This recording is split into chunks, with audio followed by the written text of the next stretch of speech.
General Aminullah was famous for fighting against drug trafficking in Afghanistan. He was in charge of Kabul's airport, but 2 years ago they let him go. He says he was too good at it. They tried to find a way to kill me or get rid of me. I was thinking that the government will back me up. The only reason they fired me was the drug mafia, with the help of top government officials.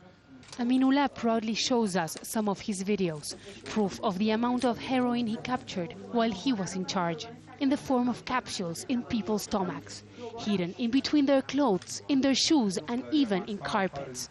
Aminullah was in the cover of every newspaper back then, in spite of the threats that he was able to record. I know people above you. Give me my drugs back, or I'll have you fired and killed. And she was right. Months later, he was fired. He took his case to court, where it was established that he should get his job back. But he didn't. There are still lots of people related to the mafia in the government, but they are stopping honest and loyal people to get any job in the government. Now the threats have come back, warning him to stay away. We fired you, but now we will fire you from life, says this man over the phone. We will kill you and all your family.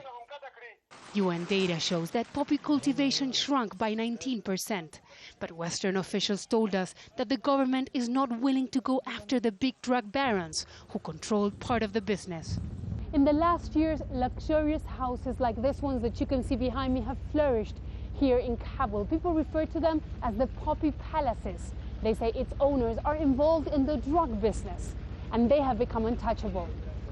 Members of the Afghan government insist that they have done everything in their power to fight against drugs, but that the international community is not doing enough. We want the NATO countries to be involved in that. It's not that it's only hurting the US or the UK, it's hurting every one of us. The blame always goes that the government is not doing enough. The government, with the capability, with the credibility, so far the government have, and the money that has been received on international funds, they had put in place, into practice, all this money.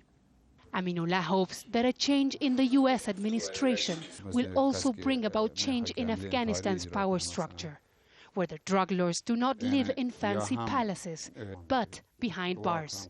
Teresa, Al Jazeera, Kabul.